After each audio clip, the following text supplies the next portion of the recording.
ദിലീപിന്റെ പക്ഷമാണ് ഞാൻ എന്ന് എനിക്ക് ആ ഒരു സമയത്ത് ബോധ്യം വന്നു. He was not involve in this. ഞാൻ പറഞ്ഞ 100% സത്യം. ഒരു പെൺകുട്ടിയെ പിടിപ്പിച്ച കാര്യമാണ്, വളരെ സെൻസിറ്റീവ് ആയിട്ടുള്ളൊരു കേസാണ്. അപ്പം ഞാൻ ആ പെണ്ണിന്റെ കൂടെയാണ് നിൽക്കേണ്ടത്. അങ്ങനെയാണ് ഞാൻ ചെയ്തിരുന്നത് ടിൽ ഈ ദിലീപിനെ ഞാൻ കാണുന്നത് വരെ. എനിക്കാരെയും പേടിക്കേണ്ട കാര്യമില്ല.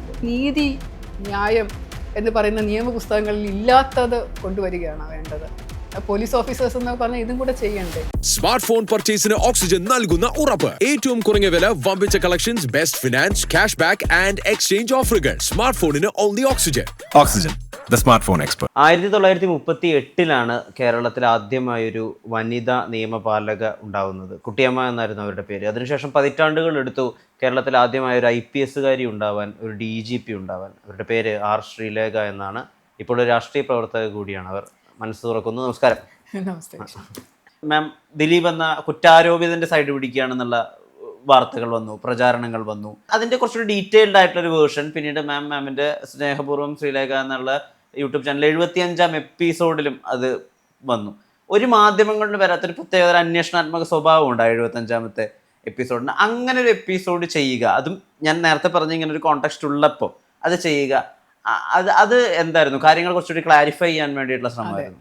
അത് തന്നെയാണ്. അതായത് ഞാൻ ദിലീപിന്റെ പക്ഷം പിടിച്ച ഒരു, because he was A VIP, ഒരു സിനിമാ താരമായതുകൊണ്ടാണ് ഞാൻ പോയി ദിലീപിനെ ഇങ്ങനെ കരിക്ക് കൊടുത്തത്, മെത്ത കൊടുത്തത് എന്നൊക്കെയുള്ള അപവാദങ്ങൾ വന്നു. സ്പെഷ്യൽ ഫുഡ് കൊടുത്തു എന്നുള്ള അപവാദം വന്നു. അതിനുശേഷം ദിലീപും ഞാനും തമ്മിൽ പഴയ ബന്ധമുണ്ട് എന്ന് ഒരുപാട് പൈസ വാങ്ങിച്ചു. ഒരു വാട്സാപ്പ് ചാറ്റ് തന്നെ പുറത്തു വന്ന് പോലീസ് ലീക്ക് ചെയ്ത്. അപ്പം അങ്ങനെയുള്ള ഒരുപാട് കാര്യങ്ങൾ വന്നപ്പോൾ ദിലീപിന്റെ പക്ഷമാണ് ഞാൻ എന്ന് എനിക്ക് ആ ഒരു സമയത്ത് ബോധ്യം വന്നു. He was not involve in this. ഈ കേസിനകത്ത് പ്രതി അല്ലാത്ത ഒരു വ്യക്തിയെ കുടുക്കിയതാണ് എന്നുള്ള എൻ്റെ ഉത്തമ ബോധ്യത്തിൽ, എൻ്റെ ഒരു ആസ് എ പോലീസ് ഓഫീസർ ഞാൻ അന്വേഷിച്ചതും ഞാൻ ചോദിച്ച് മനസ്സിലാക്കിയതും ഞാൻ കണ്ടുപിടിച്ചതുമായിട്ടുള്ള വസ്തുതകൾ ഏതെങ്കിലും ഒരു അവസരത്തിൽ പറയണമല്ലോ എനിക്ക്. അപ്പം അങ്ങനെ ആ ഒരു സമയമായി എന്ന്. അപ്പം ഞാനത് പറയണോ വേണ്ടയോ, കേസ് നിൽക്കുകയല്ലേ, കേസ് തീർന്നിട്ട് പോരെ എന്ന് വെച്ചാൽ എനിക്ക് ഈ കേസ് തീരാൻ പോണില്ല എന്ന് എനിക്കറിയായിരുന്നു. അതിങ്ങനെ മനഃപൂർവ്വം ഡ്രാഗ് ചെയ്ത് ഏതറ്റം വരെയും തീർത്ത് കഴിഞ്ഞാൽ പൊളിയുമല്ലോ. ചീട്ടുകൊട്ടാരം കെട്ടിപ്പൊക്കിയത് തീർന്നു കഴിഞ്ഞാൽ ഇത് വെറും കെട്ടിപ്പൊക്കിയതാണെന്ന് പറഞ്ഞാൽ എല്ലാം പൊളിയത്തില്ല. എത്ര പേർക്ക് അതിൽ നിന്ന് അപവാദം കേൾക്കേണ്ടി വരും. അതുകൊണ്ട് അവരത് സമ്മതിക്കില്ല. പക്ഷെ എനിക്കറിയായിരുന്നു ഇത് ആ സമയത്ത് പറഞ്ഞാലും പറഞ്ഞില്ലെങ്കിലും അത് തീരാൻ പോണില്ല. അപ്പം അതുകൊണ്ട് എനിക്ക് പറയാനുള്ള സമയമായി ഇങ്ങനെ ഒരു ഉൾവിളി വന്നപ്പോഴാണ് ആ ഒരു വീഡിയോ ഞാൻ ചെയ്തത്. ആ വീഡിയോ ചെയ്തത് ഒരു ഉദ്ദേശം കൊണ്ടുമല്ല. എനിക്ക് ഒരാളെ ഇങ്ങനെ ഒരു പരിധി വിട്ട് അങ്ങോട്ട് ഹരാസ് ചെയ്യുന്ന ഒരു പ്രക്രിയ നടക്കുന്നത് എനിക്ക് ആ ഒരു സമയം എന്ന് പറഞ്ഞാൽ വേറൊരാളും കൂടെ അവതരിച്ചു. അയാൾ വന്ന് വേറെ കുറെ കഥകൾ പറഞ്ഞു, കുറെ കേസും കൂടെ ആയി, പിന്നെ വേറെ ഒരു കേസായി, പിന്നെ അങ്ങനെ നീണ്ടു പോകുന്നതിനൊരു അന്ത്യം വേണ്ടേ എന്നൊരു ചിന്ത വന്നത് കൊണ്ടാണ് ഞാൻ ചെയ്തത്. പക്ഷേ വിഷ്ണുവിന് ഓർമ്മയുണ്ടോ, അതിനുശേഷവും പറഞ്ഞു ശ്രീലേഖയെ ചോദ്യം ചെയ്യും, ശ്രീലേഖയെ അറസ്റ്റ് ചെയ്യും, ശ്രീലേഖ കേസിൽ പ്രതിയാവും, കോടതി ശ്രീലേഖയെ വിളിക്കുമ്പോൾ മറുപടി പറയേണ്ടത്. ആരെന്ത് ചെയ്തു? ഒറ്റ മനുഷ്യൊന്നും ചെയ്തില്ലല്ലോ. എന്തുകൊണ്ടാണെന്നറിയാമോ? ഞാൻ പറഞ്ഞ 100% സത്യമാണ്. അതെ, കാരണം മാം അതിൽ പറയുന്ന ഓരോ പോയിന്റിലും മാം ശാസ്ത്രീയമായിട്ടുള്ള കുറെ ബാക്കിംഗ് കൂടി പറയുന്നുണ്ട്. 2 കത്തുകളിലെ കൈയക്ഷരം മാറിപ്പോകുന്നത്, അല്ലെങ്കിൽ ടവർ ലൊക്കേഷനിൽ എന്തുകൊണ്ടാണ് ദിലീപ് അവിടെ ഉണ്ടായിരുന്നത്, അന്ന് മറ്റു കുറെ ആളുകളും അവിടെ ഉണ്ടായിരുന്നു. ആ ഹോട്ടലിന്റെ ലൊക്കേഷൻ, ഞാൻ പറയുന്നത് അദ്ദേഹത്തെ സപ്പോർട്ട് ചെയ്തുകൊണ്ടുള്ള ഒരു ഭാഷ്യമല്ല ശരിക്കും. അത് കുറച്ചാളുകളെങ്കിലും അത് കാണണം എന്ന് ഞാൻ വിചാരിക്കുന്നു. കാരണം അത് ശരിക്കും വേറൊരു സൈഡിൽ നിന്ന് വളരെ സയന്റിഫിക് ആയിട്ടുള്ള ഒരു ബാക്കിങ്ങോട് കൂടിയിട്ടാണ് എപ്പിസോഡ് പോകുന്നത്. ഇവിടെയുള്ള മുഖ്യധാരാ മാധ്യമങ്ങൾ ഉൾപ്പെടെ എന്തുകൊണ്ട് ആ ഒരു ആംഗിളിൽ ചിന്തിച്ചില്ല എന്നതുകൂടി നമ്മളെ ചിന്തിക്കാൻ പ്രേരിപ്പിക്കുന്ന വിധത്തിലാണ് 75ാമത്തെ എപ്പിസോഡ്. Thank you. ഞാൻ എല്ലാ സംഭവങ്ങളുടെയും, ഇപ്പോൾ ഈ കേസിൻ്റെ മാത്രമല്ല, ദിലീപിൻ്റെ കേസ് എൻ്റെ മുന്നിൽ വന്നത് ഞാൻ ജയിൽ മേധാവിയായതും ദിലീപിൻ്റെ കീഴിലുള്ള ഒരു ജയിലിൽ കിടക്കുന്ന ഒരു പ്രതിയായതുകൊണ്ടുമാണ്. പക്ഷേ എല്ലാ കേസുകളിലും ഞാൻ സർവീസിൻ്റെ ആദ്യം തൊട്ട് എടുത്തിട്ടുള്ള എല്ലാ കേസുകളിലും ഞാൻ മറുഭാഗവും കൂടെ നോക്കും. അങ്ങനെ എൻ്റെ ഒരു സ്വഭാവമാണ്. ഒരു കേസ് വന്നു കഴിഞ്ഞാൽ എൻ്റെ മുന്നിൽ ഒരു ഫയൽ വരുന്നു, ആ ഫയലിനകത്ത് പ്രതി പിടിച്ചിട്ടില്ല, പക്ഷെ ഒരു സംശയമുള്ള പ്രതിയാണെന്ന് പറയുമ്പോൾ നമ്മൾ ആ തിരിച്ചിട്ടങ്ങ് നോക്കി, മിറർ ഇമേജ് എന്ന് പറയും, അത് തിരിച്ചിട്ട് നോക്കുമ്പോൾ നമുക്ക് ഒരുപാട് പെർസ്പെക്റ്റീവ് വേറെ കിട്ടും, വേറെ കാര്യങ്ങൾ കിട്ടും. അപ്പോൾ ഒരു സൈഡിൽ നിന്ന്, ഇപ്പം വിഷ്ണുവിൻ്റെ സൈഡിൽ നിന്ന് നോക്കുന്ന പോലെയല്ല ഞാൻ ഇവിടെ നിന്ന് നോക്കുമ്പോൾ കാണുന്നത്. പക്ഷെ അവിടെ നിന്ന് നോക്കിയാൽ എനിക്ക് വേറൊരു കാഴ്ച കാണാൻ പറ്റില്ല. I was always interest. അതുകൊണ്ടാണ് ഞാൻ ഈ ജയിലിൽ കിടക്കുന്ന പെൺപ്രതികളില്ലേ, സ്ത്രീ പ്രതികളുടെ അവരുടെ കഥയും കൂടെ പറയാനായിട്ട് ഞാനൊരു വനിതയിൽ ഒരു കോളം എഴുതി, മറുപുറം എന്ന് പറഞ്ഞു. അപ്പൊ അതും എനിക്ക് മറ്റു ഭാഗവും കൂടെ കാണാം. അതൊന്നും ഒരിക്കലും ആരും കാണില്ല. അപ്പോൾ ഓൾവേസ് വിക്ടിമിന്റെ സൈഡ് മാത്രമല്ല, ക്രിമിനൽ സൈഡും കൂടെ നമ്മൾ നോക്കിയാലേ ഒരു ഫുൾ പിക്ചർ കിട്ടൂ എന്ന് തോന്നുന്നത് കൊണ്ടാണ് ഞാൻ എപ്പോഴും ഈ ദിലീപിന്റെ കേസിലും അത് തന്നെയാണ് ചെയ്തത്. എനിക്കും വിശ്വസിക്കാൻ ഇഷ്ടമായിരുന്നു ഒരു പെൺകുട്ടിയെ പ്പിച്ച കാര്യമാണ്, വളരെ സെൻസിറ്റീവ് ആയിട്ടുള്ളൊരു കേസാണ്. അപ്പം ഞാൻ ആ പെണ്ണിൻ്റെ കൂടെയാണ് നിൽക്കേണ്ടത്. അങ്ങനെയാണ് ഞാൻ ചെയ്തിരുന്നത്. ഈ ദിലീപിനെ ഞാൻ കാണുന്നത് വരെ, ജയിലിൽ ഇങ്ങനെ അവശ നിലയിൽ കാണുന്നത് വരെ ഞാൻ അങ്ങനെ തന്നെ വിശ്വസിച്ചിരുന്നത്. പക്ഷെ കണ്ടു കഴിഞ്ഞ് അതിനെപ്പറ്റി സംസാരം കേട്ട് അതിനെപ്പറ്റി ചിന്തിച്ചു തുടങ്ങി. പിന്നെ ആളുകളോട് ചോദിച്ചു, ഞാൻ കേസ് പഠിച്ചു, അതിൻ്റെ ഫുൾ കാര്യങ്ങൾ മനസ്സിലായി. ഒരു DGP തന്നെ പറയുന്നു അത് ഞങ്ങൾ തെളിവിന് വേണ്ടി ഫാബ്രിക്കേറ്റ് ചെയ്ത എവിഡൻസ് എന്ന് പറയുന്നു. അൺബിലീവബിൾ, വിശ്വസിക്കാൻ പറ്റൂല. അപ്പം അതിൻ്റെ പുറകിലുള്ള ആൾക്കാർ എന്താണ് ചെയ്തത്, എങ്ങനെയാണ് ചെയ്തത്, ഇതെല്ലാം ഇപ്പോൾ ക്ലിയർ ആണത്. പക്ഷേ എനിക്കിപ്പോൾ അത് പറയാൻ പറ്റില്ല, കാരണം ഞാൻ ഇൻവെസ്റ്റിഗേഷൻ്റെ ഭാഗമല്ല. പക്ഷേ ആ സത്യം ഇതാണ് എന്നറിയുന്ന കാര്യങ്ങൾ എനിക്ക് പ്രസൻറ്റ് ചെയ്യണമെന്ന് തോന്നുന്നു. അപ്പോൾ ആ തോന്നുന്ന സമയത്ത് എനിക്കത് പറഞ്ഞേ പറ്റൂ, അല്ലെങ്കിൽ അകത്തിരുന്ന് ഇങ്ങനെ വിങ്ങിക്കൊണ്ടിരിക്കും. എപ്പോഴെങ്കിലും മാമിനൊരു ഞാൻ എന്തിനാ ഇത് ചെയ്തത്, I am back to square one എന്ന് തോന്നിയ നിമിഷങ്ങൾ, അല്ലെങ്കിൽ തീർത്തും ശൂന്യത അനുഭവപ്പെട്ട നിമിഷങ്ങളുണ്ടോ എന്ന് ഞാൻ ചോദിക്കാൻ ആഗ്രഹിക്കുന്നത് എന്താണെന്ന് വെച്ചാൽ, മാം ഇൻ്റലിജൻസിൻ്റെ ഭാഗമായിട്ടിരിക്കുന്ന സമയത്താണ് ഇവിടെ മാവോയിസ്റ്റുമായി ബന്ധപ്പെട്ടൊരു വെടിവെപ്പ് വിഷയം ഉണ്ടാകുന്നത്. അതിലൊരു മറുപുറം മാം കൃത്യമായി അന്നത്തെ മുഖ്യമന്ത്രിയോട് ബ്രീഫ് ചെയ്തിരുന്നു. പക്ഷെ മുഖ്യമന്ത്രി പറയുന്നു അതല്ല, എനിക്ക് ഓൾറെഡി അതിനേക്കാൾ ബെറ്റർ വേർഷൻ, അല്ലെങ്കിൽ അതിനേക്കാൾ ട്രൂത്ത്ഫുൾ ആയ വേർഷൻ എനിക്ക് കിട്ടിയിട്ടുണ്ടെന്ന് പറയുന്നു. പക്ഷെ മാമിൻ്റെ കയ്യിൽ അപ്പോഴും ഏറെക്കുറെ അതുമല്ലാത്ത മറ്റൊരു വേർഷൻ കയ്യിലുണ്ട് താനും, വിശ്വാസയോഗ്യമായൊരു വേർഷൻ ഉണ്ട്. പക്ഷേ മാധ്യമങ്ങളിലെല്ലാം വന്നതും എല്ലാവർക്കും അറിയാവുന്നതും മുഖ്യമന്ത്രി പറഞ്ഞ വേർഷനാണ്. അപ്പം പിന്നെ ഞാൻ എന്തിനായിരുന്നു ഇത് ചെയ്തതെന്ന് ആലോചിച്ചിട്ടുണ്ടോ? ഉണ്ട്, പലപ്പോഴും ഉണ്ട്. ചില കേസുകളിൽ നമ്മൾ ഒരുപാട് എഫേർട്ട് എടുത്ത് കൊണ്ടുപോകുന്ന, കോടതിയിൽ പ്രസൻറ്റ് ചെയ്യുന്ന കേസുകളിൽ എത്ര എവിഡൻസ് കൊടുത്താലും ചിലപ്പം കോടതി വേറൊരു ഭാഗത്തെ വിശ്വസിച്ചുകൊണ്ടൊരു ഓർഡർ പാസ് ചെയ്യുമല്ലോ.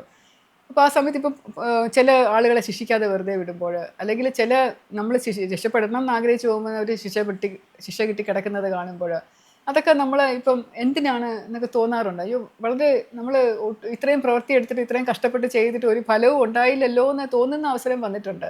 പക്ഷേ നമുക്ക് ചെയ്യാനുള്ളത് ചെയ്തു എന്നുള്ള കാര്യം എന്നെ പലപ്പോഴും സമാധാനപ്പെടുത്തും. കാരണം ഞാനത് പറയാതെ, ഇപ്പം എനിക്കറിയാത്തത് കൊണ്ടാണ് നമ്മളീ പോയി പറയുന്നത്. മുഖ്യമന്ത്രിക്ക് ഈ കാര്യങ്ങളൊക്കെ അറിയായിരുന്നു എന്നുള്ളത് എനിക്കറിയില്ലല്ലോ. As an officer I am bound to tell him this. അപ്പം ഞാനത് പോയി പറഞ്ഞു എന്നുള്ള സമാധാനം എനിക്ക് കിട്ടുന്ന തിരിച്ചടിയാണെങ്കിലും, ഇത് ശരിയല്ല, ഇതാണ് ശരി എന്ന് പറയുന്നുണ്ടെങ്കിലും എനിക്കുള്ള സമാധാനവും ചാരിതാർത്ഥ്യവും എന്താണ്, ഞാൻ പറയേണ്ട കാര്യം, ഞാൻ ചെയ്യേണ്ട ഡ്യൂട്ടി ഞാൻ ചെയ്തു, ഞാൻ പറയാനുള്ളത് ഞാൻ ചെയ്തു, അത് ഓർത്ത് ഞാൻ സമാധാനം. ഇതിൻ്റെ ദിലീപിൻ്റെ കാര്യത്തിലും ഞാൻ ചെന്നത് കാര്യങ്ങളെല്ലാം എല്ലാവരോടും വിശദീകരിച്ചു, മുഖ്യമന്ത്രി ഉൾപ്പെടെയുള്ളവരോട് വിശദീകരിച്ചു. പക്ഷെ അവർക്കൊക്കെ അത് അറിയാം എന്നുള്ളതാണ് അവർക്കൊക്കെ ഞാൻ പറയുന്നത് ശരിയാണെന്നുള്ളത് അറിയാം. പക്ഷെ ദേ വോണ്ട് അക്സെപ്റ്റ് ഇറ്റ്. അത് നടക്കട്ടെ, കേസല്ലേ, നടക്കട്ടെ, അതൊക്കെ ആയിരിക്കും, പക്ഷെ നടക്കട്ടെ എന്നുള്ള മട്ടി പറയുമ്പോൾ അപ്പോൾ എനിക്ക് സ്ട്രൈക്ക് ചെയ്യുമ്പോൾ ഇവർക്കതെല്ലാം അറിയാം. അതുകൊണ്ടാണ് എനിക്കെതിരെ നടപടി എടുക്കാത്തത്. വീഡിയോ എടുത്തിട്ടും ഒന്നും ചെയ്യാൻ പറ്റാതിരുന്നതും അതുകൊണ്ടാണ്. എന്ത് ചെയ്യും അവര്? ചെയ്യാനും എന്തെങ്കിലും കാര്യം വേണ്ടേ? അപ്പോൾ ചെയ്യും ഇങ്ങനെ മീഡിയാസ് പറഞ്ഞുകൊണ്ടിരിക്കും. ഇപ്പം ശ്രീലേഖ അറസ്റ്റ് ചെയ്യും, ശ്രീലേഖ ചോദ്യം ചെയ്യാണ്ടാണ്ട് ഇപ്പം CBI വരും, ഇപ്പം അത് കേസ് വരും. ഇപ്പം തന്നെ ഞാൻ BJP അംഗത്വം എടുത്തപ്പോൾ എൻ്റെ അടുത്ത് പറഞ്ഞ എന്താണ്, ED-ക്കാരെ പേടിച്ചിട്ടാണ്. ED-ക്കാരെ എൻഫോഴ്സ്മെന്റ് ഡയറക്ടറേറ്റിന് പേടിയുണ്ടെങ്കിൽ ഞാൻ എന്തിനാ BJP ചേരും? കേസ് വേണ്ടേ, എന്തെങ്കിലും ഒരു കേസ് വേണ്ടേ എനിക്കെതിരെ? അല്ല, അത് how silly is this to say this. മാമിനെ പോലെ ഒരാള് എത്ര ഫ്ലിംസി ആയിട്ട് ആലോചിക്കണം. ദാറ്റ് ഒരു പാർട്ടി ജോയിൻ ചെയ്താൽ, അതും ഭരിക്കുന്ന പാർട്ടി ജോയിൻ ചെയ്താൽ ED-യുടെ അന്വേഷണം വരെ അത് ഒരു പ്രത്യേകതരം ഭാവനയിൽ നിന്ന് വരുന്നതാണെന്നാണ് ഞാൻ വിശ്വസിക്കുന്നത്. എനിക്കറിയില്ല എന്താന്ന്. അല്ല, ചാണകക്കുഴി വീണു എന്നൊക്കെ പറഞ്ഞാലും കുഴപ്പമില്ല. പക്ഷേ ED, അത് ഞാൻ ആദ്യമായിട്ട് കേൾക്കാണ്. ED-യെ പേടിയാണ്, ED-യെ പേടിച്ചിട്ടാണ് ഞാൻ BJP ചേർന്നതാണ്. എനിക്കാരെയും പേടിക്കേണ്ട കാര്യമില്ല. വളരെ കുറവ് അഭിമുഖങ്ങളെ കൊടുത്തിട്ടുള്ളൂ. പക്ഷെ കൊടുത്ത അഭിമുഖങ്ങൾ ഒക്കെ തന്നെ ഒരു രീതിയിൽ മറ്റൊരു രീതിയിൽ ചർച്ചയായിട്ടുണ്ടായിരുന്നു. സർവീസിൽ നിന്ന് ഇറങ്ങിയ ഉടനെ തന്നെ കൊടുത്തിട്ടുണ്ടായിരുന്ന, മനോരമയ്ക്ക് കൊടുത്തിട്ടുണ്ടായിരുന്ന നേരെ ചൊവ്വേ എന്നുള്ള അഭിമുഖം, അത് ആളുകൾ പല രീതിയിൽ വിവർത്തനം ചെയ്യുകയും അതിൽ മാം പറഞ്ഞ ഓരോ സെൻറ്റൻസ് ഖണ്ഡിച്ചും അതിലെ ഓരോ ചെറിയ ആംഗിളുകൾ എടുത്തൊക്കെ പല വിധത്തിൽ അന്ന് ചർച്ച ചെയ്തു. അതിലാളുകൾ വളരെയധികം വിമർശനാത്മകമായി സമീപിച്ച ഒരു വരി എന്ന് പറഞ്ഞത്, മാമിനൊരു വിശ്വാസ്യതയുണ്ട്, മാമിൻ്റെ അടുത്ത് വന്നു കഴിഞ്ഞാൽ പ്രശ്നങ്ങൾ സോൾവ് ആകുമെന്ന് വിചാരിക്കുന്ന ഒരു പറ്റം സ്ത്രീകൾ ഇപ്പോഴുമുണ്ട്, വിരമിച്ചിട്ടും മാമിനെ വിളിക്കുന്ന സ്ത്രീകളുണ്ട്. അപ്പോൾ അതിൽ അന്ന് പറഞ്ഞിരുന്നൊരു വിഷയം, ഒരു SI, ഒരു വനിതാ SI ലൈംഗിക ചൂഷണത്തിന് ഇരയാവുമ്പോൾ അത് മാമിൻ്റെ അടുത്ത് പേഴ്സണലി വന്ന് പറയുമെന്നും മാം അവരെ സംരക്ഷിച്ചു വെച്ചിരുന്നു എന്നുമാണ്. പക്ഷേ അതിനന്ന് നിയമപരമായൊരു നടപടി എടുക്കേണ്ടതായിരുന്നില്ലേ എന്നും മാം അന്ന് എന്തുകൊണ്ടായിരിക്കും മൗനം പാലിച്ചതെന്നും ആളുകൾ വലിയ രീതിയിൽ ചർച്ച ചെയ്തിരുന്നു. എന്താണ് അതിൻ്റെ സത്യാവസ്ഥ? പോലീസ് ഡിപ്പാർട്ട്മെന്റിൽ ജോലി ചെയ്യാത്തവർക്ക് അങ്ങനെയൊക്കെ തോന്നാം. ഡിപ്പാർട്ട്മെന്റ് എന്ന് പറയുന്നത് വളരെ വലിയൊരു ഹൈറാർക്കിയിലാണ് നിൽക്കുന്നത്. ഡിസിപ്ലിൻ എന്ന് പറയുന്നത്, അച്ചടക്കം എന്ന് പറയുന്നത്, ഇറ്റ് ഇസ് എന്താണ് അടിത്തറ എന്ന് പറയുന്നത്, അത് ഡിസിപ്ലിനാണ്. ഒരു ഹൈറാർക്കിക്കൽ ലെവലിൽ നിൽക്കുന്ന ഒരു സ്ട്രക്ചർ ഉള്ളപ്പോൾ, ഞാൻ ASP ആയിട്ടിരിക്കുന്ന സമയത്ത് എൻ്റെ കൂടെയുള്ള ഒരു സബ് ഇൻസ്പെക്ടർ, എൻ്റെ അടുത്ത് വനിത, സുന്ദരിയായിട്ടുള്ളൊരു വനിതാ സബ് ഇൻസ്പെക്ടർ വന്ന് എൻ്റെ അടുത്ത് വരേണ്ട കാര്യമില്ല, പക്ഷെ അന്ന് അവർ വന്ന് വളരെ പരിഭ്രമിച്ച് കരഞ്ഞുകൊണ്ടിരിക്കുന്നു. എന്താണെന്ന് ചോദിച്ചപ്പോൾ പറഞ്ഞ് എന്നെ പോലീസ് ക്ലബ്ബിലേക്ക് ഇന്നെ DIG വിളിപ്പിച്ചിട്ടുണ്ട്. DIG എന്ന് പറഞ്ഞാൽ റേഞ്ചിൻ്റെ ചാർജുള്ള DIG. അപ്പോൾ റേഞ്ചിൻ്റെ ചാർജുള്ള DIG വിളിപ്പിക്കുന്ന ഓഫീസർ പോവണ്ടേ? അപ്പം ഞാൻ ചോദിച്ചു, നിങ്ങൾ എന്താ പോവാതെ എൻ്റെ അടുത്ത് വന്നിരിക്കുന്ന, അച്ചടക്ക ലംഘനമല്ലേ, പോവണ്ടേ എന്ന് ചോദിച്ചപ്പോൾ, നല്ല ഉദ്ദേശത്തിനല്ല മാഡം വിളിക്കുന്നത്, മാഡം ഒന്ന് എന്നെ സപ്പോർട്ട് ചെയ്യണം, ഞാൻ മാഡത്തിന് വിളിച്ചതുകൊണ്ട് ഇവിടെ വന്നിരുന്നതാണെന്ന് പറയണം, പ്ലീസ് പ്ലീസ് പ്ലീസ് എന്ന് പറഞ്ഞ് കരയുകയാണ്. അപ്പം ഒരു പ്രാവശ്യം വിളിച്ച് പോയിട്ടുള്ളപ്പോൾ ഒരു മോശം അനുഭവം ഉണ്ടായത് കൊണ്ടാണല്ലോ ഇവിടെ വന്നിരുന്ന് കരയുന്നത്. കല്യാണം കഴിച്ച സ്ത്രീ, 2-3 കുഞ്ഞുങ്ങളുള്ള സ്ത്രീ. അപ്പോൾ ഈ സ്ത്രീയെ പിടിച്ചിങ്ങനെ ഒരു DIG അവിടെ വിളിപ്പിക്കുക എന്ന് പറഞ്ഞാൽ, അതും ഒരു സ്പെഷ്യൽ ബ്രാഞ്ച് DYSP മുഖാന്തരം. സ്പെഷ്യൽ ബ്രാഞ്ച് DYSP പറഞ്ഞാൽ ആ സമയത്ത് എൻ്റെ തത്തുല്യ പദവിയാണ്.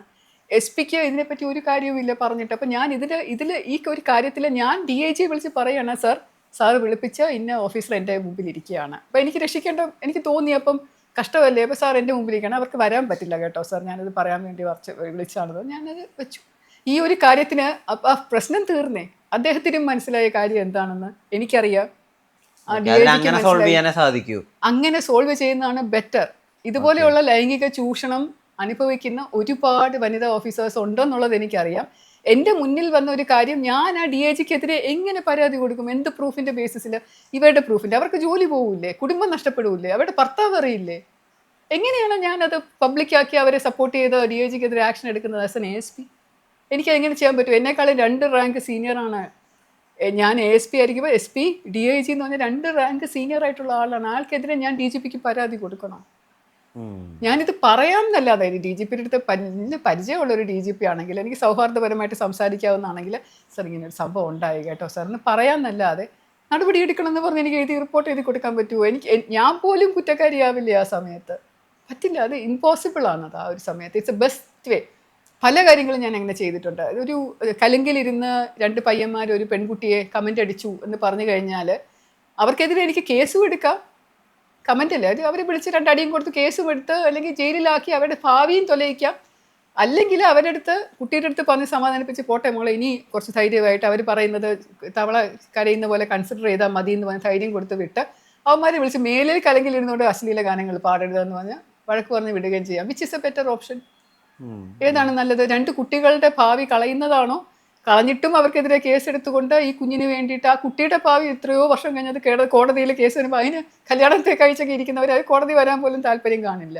അപ്പോൾ അതുപോലെയുള്ള ഒരു ജസ്റ്റിസ് സിസ്റ്റമാണോ വേണ്ടത്? അതോ നമുക്ക് നീതി, ന്യായം എന്ന് പറയുന്ന നിയമപുസ്തകങ്ങളിൽ ഇല്ലാത്തത് കൊണ്ടുവരികയാണോ വേണ്ടത്? പോലീസ് ഓഫീസേഴ്സ് എന്ന് പറഞ്ഞാൽ ഇതും കൂടെ ചെയ്യണ്ടേ? ന്യായം നടപ്പാക്കുന്നത് പലപ്പോഴും ഈ മാമിൻ്റെ ഉള്ളിലുള്ള ഇമോഷണൽ ആംഗിളിൻ്റെ ഭാഗമായിട്ട് കൂടിയിട്ടാണെന്നാണ് ഞാൻ വിചാരിക്കുന്നത്. ഇപ്പം മാം ചില പ്രതികളെ അടിച്ച കഥകളൊക്കെ വളരെ ഫേമസ് ആണ് ഇൻ ദ റൈറ്റ് സെൻസ്. കീരലൂർ കേസിലെ മുഖ്യപ്രതിയെ 2 അടി അടിക്കാനാണ് ആ സംഭവവുമായി ബന്ധപ്പെട്ട എന്റെ ആഗ്രഹം. കുട്ടി പറഞ്ഞതും അതായിരുന്നു. അതെ, ദൗർഭാഗ്യകരമായ സംഭവത്തിലൂടെ കടന്നുപോയ പെൺകുട്ടി പറയുന്നത് മാമിനോട് 2 അടി അടിക്കാനാണ്. മാം 1 അടി അടിച്ചപ്പോഴും കൂടി അൺഫോർച്ചുനേറ്റ്ലി അവർ തലകറങ്ങി വീണു. അതുകൊണ്ട് 2 അടി സാധിച്ചില്ല. കള്ളന്മാരെ അല്ലെങ്കിൽ പെർവേർട്സിനെ മാം അടിച്ചിട്ടുണ്ട്. ഇത് വരുന്നത് ഇമോഷണൽ ആംഗിളിൽ നിന്നാണ്. ആണ്. ഇപ്പം പലരും പറയാറുണ്ട്, ഒരു സ്ത്രീ ആകുമ്പോൾ കൂടുതൽ എന്താണ് ഈ മൃദുല വികാരങ്ങൾ കൂടുതലായിട്ടുണ്ടാവും. എനിക്ക് ഈ കരച്ചിൽ വരും പെട്ടെന്ന്, ചില ഈ വിഷമം കാണുമ്പോൾ. പ്രത്യേകിച്ച് ഈ കുട്ടികളൊക്കെ ചതഞ്ഞരഞ്ഞ് കിടക്കുന്ന റോഡ് സൈഡിലൊക്കെ ഇങ്ങനെ ആക്സിഡൻറ്റ് പറ്റിയിട്ട് കൊച്ചു കുഞ്ഞുങ്ങളെ ഞാൻ തന്നെ എടുത്ത് രക്ഷപ്പെടുത്താൻ ശ്രമിച്ച ഒരു കുഞ്ഞ് ആക്സിഡൻറ്റിന് ശേഷം അത് പിന്നീട് മോർച്ചറിയിൽ കിടക്കുന്ന കണ്ടിട്ട് ഞാൻ അവിടെ ഇരുന്ന് കരഞ്ഞതാണ്. അപ്പോൾ എനിക്കിതൊക്കെ കണ്ടാൽ കരച്ചിൽ വരും. അപ്പോൾ ഈ കരയുന്നത് ശരിയാണോ? കല്ലുപോലുള്ള ഹൃദയമാകണ്ടേ? ഇതുപോലെ ക്രിമിനൽസിനെ കണ്ടു കഴിഞ്ഞാൽ അടിച്ച് ശരിയാക്കണ്ടേ, പരിപ്പിളക്കണ്ടേ എന്നൊക്കെയുള്ള മട്ടിലുള്ള ചോദ്യമാണ്. പൊതുവെ ജനങ്ങൾ അതാണല്ലോ പ്രതീക്ഷിക്കുന്നത്. പോലീസ് ഓഫീസർ എന്ന് പറയുമ്പം ഭയങ്കര കഠിന ഹൃദയനായിട്ടുള്ള, കഠോരമായിട്ടുള്ള ഒരു കല്ല് പോലുള്ള ഒരാൾ.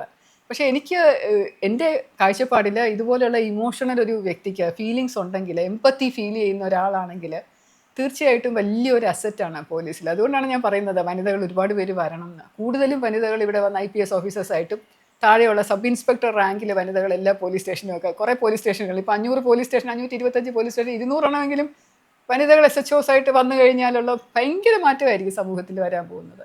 This is something that the police need. നമ്മുടെ ഒരു മൃദുല ഹൃദയം ഉള്ള ഒരു വ്യക്തി, അല്ലെങ്കിൽ മറ്റുള്ളവരുടെ വിഷമിക്കുന്നവരുടെ വിഷമം അനുഭവിക്കാൻ കഴിയുന്ന എന്താണെന്ന് മനസ്സിലാക്കാൻ പറ്റുന്ന ഒരു വ്യക്തി. ഒരു കരയുന്ന ഒരു വ്യക്തിയുടെ കണ്ണീനോടൊപ്പം നമുക്കും കൂടെ കരയാൻ തോന്നുന്ന ഒരു പാവമുള്ള ഒരു പോലീസ് ഓഫീസർ ആണെങ്കിൽ ആ ഒരു പോലീസ് ഓഫീസർക്ക് ഒരുപാട് നല്ല കാര്യം ചെയ്യാൻ പറ്റും. നേരത്തിന് ഒരുപാട് നന്ദി. നമസ്കാരം. Thank you. സ്മാർട്ട് ഫോൺ പർച്ചേസിന് ഓക്സിജൻ നൽകുന്ന ഉറപ്പ്. ഏറ്റവും കുറഞ്ഞ വില, വമ്പിച്ച collections, best finance, cash back and exchange ഓഫറുകൾ. സ്മാർട്ട് ഫോണിന് only Oxygen. Oxygen, the smartphone expert.